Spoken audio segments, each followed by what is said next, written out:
Wabarakatuh. Di video kali ini, admin kembali berbagi informasi terkait dengan rekrutmen guru menjadi aparatur sipil negara. Kita mendapatkan informasi terkait rekapitulasi dan instansi yang melakukan seleksi teknis tambahan, teman-teman ya, atau SKTT. Jadi silahkan disimak videonya dengan baik, jangan di skip agar tidak salah dalam memahami informasi yang admin bagikan ini. Jika ada suara-suara berisik, abaikan saja rekan-rekan ya. Oke, yang pertama di sini akan bagikan dulu terkait rapat koordinasi. Nah, di sini teman-teman ya, jelas sekali bahwa ini adalah rapat koordinasi yang dilakukan oleh Kementerian Pendidikan Kebudayaan Riset dan Teknologi. Di sini ada foto bersama yang dibagikan rekan kita melalui media sosialnya bersama Ibu Prof. Nunu Suryani, Direktur Jenderal Guru dan Tenaga Kependidikan, dalam rapat koordinasi dan sinkronisasi data seleksi P3K 2023 yang mana suratnya kita juga sudah share di video sebelumnya teman-teman ya. Nah, ini adalah foto bersama yang langsung diambil dari ruang rapat koordinasi atau rakor. Nah, selanjutnya kita juga mendapatkan informasi terkait hasil rekap. Ini dibagikan oleh rekan kita. Dia membagikan hasil rekapitulasi di mana dikatakan bahwa banyak formasi yang mubazir, sia-sia saja. Kenapa? Beliau ini mencoba melakukan rekapitulasi terkait beberapa mata pelajaran atau jabatan. Nah, di sini kita lihat ada 11 ya yang direkap. Dan di sini ada mata pelajaran TIK, BK, matematika, PAI, ada penjas, bahasa Inggris, guru kelas, IPA, prakarya, bahasa Indonesia, dan PKN. Nah, di sini hasil rekapannya adalah di mana jumlah formasi, terus ada jumlah pelamar, dan selisihnya atau sisanya. Nah, misal teman-teman ya, yang dibutuhkan guru TIK 6 formasi, ternyata yang melamar hanya 4. Dan ada selisih 2. Tersisa 2 formasi. Selanjutnya ada BK. BK ini ada 17 dan jumlah pelamarnya ada 21. Berarti di sini ada selisih 4, teman-teman ya. Ada 4. Maksudnya lebih, teman-teman ya. Lebih banyak jumlah pelamarnya. Artinya ada yang tidak mendapatkan formasi dari 21 ini. Selanjutnya ada formasi 20 dan pelamarnya 31 untuk matematika. Maka di sini ada 11 ya. Ada 11 peserta yang tidak mendapatkan formasi. Nah, untuk PAI sendiri, PAI di sini jumlah formasinya 133, jumlah pelamarnya 323, maka ini ada 190 peserta yang tidak mendapatkan formasi. Jika dengar ya, jika mereka memang semuanya memenuhi capai nilai ambang batas atau berperingkat terbaik ya. Nah, karena di sini tidak disebutkan peserta di sini apakah P1, P2, P3 saja atau P1, P2, P3 dan P4. Nah, jadi kita anggap saja semua 190 ini ada yang tidak mendapatkan formasi dan kita tahu bahwa untuk P1 aman di sini. P1 aman, teman-teman ya. Untuk P1 aman. Untuk penjas, nah di sini penjas minus 80. Artinya yang warna kuning seperti ini berarti ini adalah kelebihan formasi. Warna hijau gelap begini berarti itu adalah orang yang tidak mendapatkan formasi. Nah, seperti itu teman-teman ya. Ini kode warnanya. Nah, untuk guru kelas sendiri ini masih minus. Masih ada sisa formasi 180. Luar biasa teman-teman ya. Nah, jadi ini ada PKN 8 formasi yang tersedia, jumlah pelamarnya ada 4. Nah, teman-teman ya. Jumlah pelamarnya ada 4 dan ada minus 4.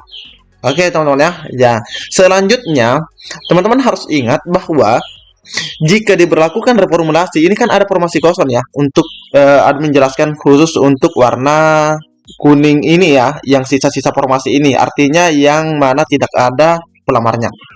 Nah, selanjutnya teman-teman harus ingat terlebih dahulu bahwa ada istilah urutan pemenang ya atau penempatan. Nah, di sini yang diutamakan dulu adalah P1. Makanya admin tadi mengatakan bahwa P1 di sini sebenarnya aman. P1 aman teman-teman ya. Jika ada P4 tidak mendapatkan formasi, misalnya dari guru PAI, ada P4 tidak mendapatkan formasi, ada P1 tidak dapat formasi, bahkan lebih-lebih yang P4, P2 dan P3. Sudah pasti teman-teman ya. Nah, karena kenapa? Yang didahulukan P1 dulu. Jadi jika ada P1 guru PAI tidak dapat formasi, otomatis P2 dan P3 juga pasti ada yang tidak dapat. Nah, tapi jika P1 dapat, kemungkinan besar P2 juga akan mendapatkan, P3 juga kemungkinan dapat, dan P4 kemungkinan juga dapat. Nah, selanjutnya setelah P1, maka yang berhak mengisi formasi yang kedua adalah THK2 atau K2, atau biasa kenal dengan istilah P2 teman-teman ya. Oke, P2. Setelah P2 lanjut ke P3, dan setelah P3 baru ke P4, yaitu yang mana mereka-mereka ini wajib mencapai nilai ambang batas dan pastinya harus berperingkat terbaik. Nah, kalau yang P1 sampai P3 mereka hanya cukup berperingkat terbaik. Nah, seperti itu teman-teman ya, semoga bisa dipahami. Nah, selanjutnya kita kembali mengenal tentang kode. Nah, tentang kode teman-teman ya. Nah, kita harus tahu tentang kode penting dalam pengumuman kelulusan P3K 2023. Nah, teman-teman ya, tadi kan admin mengatakan bahwa ada formasi yang tersisa. Nah, kita akan jelaskan di sini. PL berarti peserta lulus dan dapat formasi. Ingat ya, PL berarti peserta lulus dan dapat formasi. Kalau misalnya dia cuma P, berarti dia lulus passing grade tapi tidak dapat formasi. Dia tidak dapat formasi kalau cuma P. Nah, selanjutnya ada istilah P2L. Apa itu P2L? P2L adalah mengisi formasi kosong. Mengisi formasi kosong. Nah, misalnya kan tadi ada 6 pelamar, ada 6 formasi TIK. Yang melamar cuma 4. Berarti tadi ada minus 2 formasi tersisa. Maka jika dilakukan reformulasi, maka ada istilah PL2. PL2 adalah peserta yang mengisi formasi kosong tersebut, yang mungkin di luar daripada instansi, daripada Jambi. Kan tadi Jambi kalau tidak salah teman-teman ya. Nah, itu yang mengisi.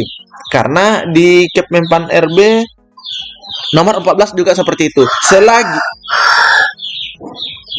jika masih ada sisa formasi, masih bisa diisi yang lain selagi masih sesuai dengan kualifikasi pendidikannya. Masih sesuai kualifikasi pendidikannya.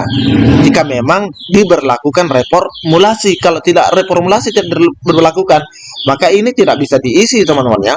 Nah, karena PL2 ini hanya ada di reformulasi. Ini yang admin ingat, mohon maaf jika keliru. Nah, oke teman-teman ya. Jadi ini adalah hasil rekapitulasi. Nah, selanjutnya kita ke instansi yang melakukan seleksi teknis tambahan.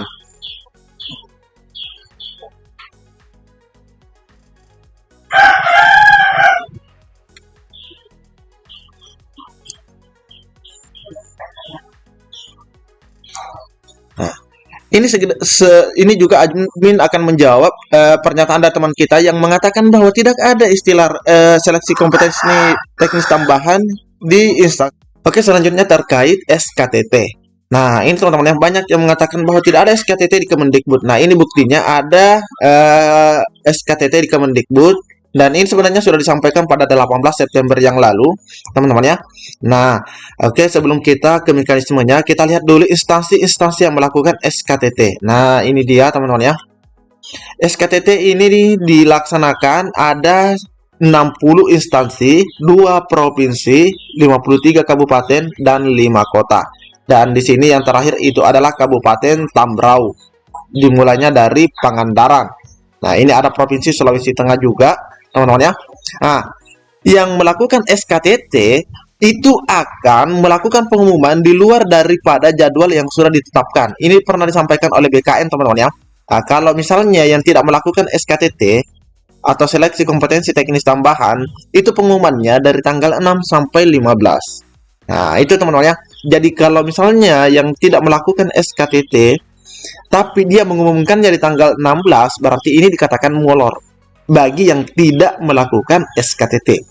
Sedangkan yang melakukan SKTT dia itu pengumumannya akan sudah dipastikan di luar daripada tanggal ini, tanggal 6 sampai 15 Desember. Sudah dipastikan. Itu informasi dari BKN. Kenapa? Karena SKTT-nya itu akan dilaksanakan kalau tidak salah sekitar tanggal 22 Desember. Kalau tidak salah teman-teman ya, itu 22 Desember. Baru dilaksanakan SKTT. Nanti setelah SKTT, nanti dilaporkan lagi ke pihak panitia seleksi nasional untuk diolah data-data tersebut atau nilai-nilainya. Nah, itu teman-teman ya. Nah, selanjutnya bagaimana sih tentang SKTT ini? Nah, SKTT ini kalau di Kemendikbud, ini admin lihat terkait mekanismenya, itu nilai CAT yang diambil adalah 70%. Jadi nilai CAT-nya diambil 70%, kalau SKTT-nya 30%. Nah, seperti itu ya. Jadi nilai CAT teman-teman, misalnya dari Kabupaten Pangandaran, jadi nilai nilai CAT teman-teman di Kabupaten Pangandaran itu hanya diambil 70%.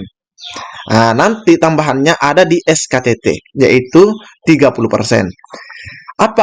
Mungkin kalau ada masih ada kesempatan kita bahas lebih jauh terkait SKTT ini, teman-teman ya.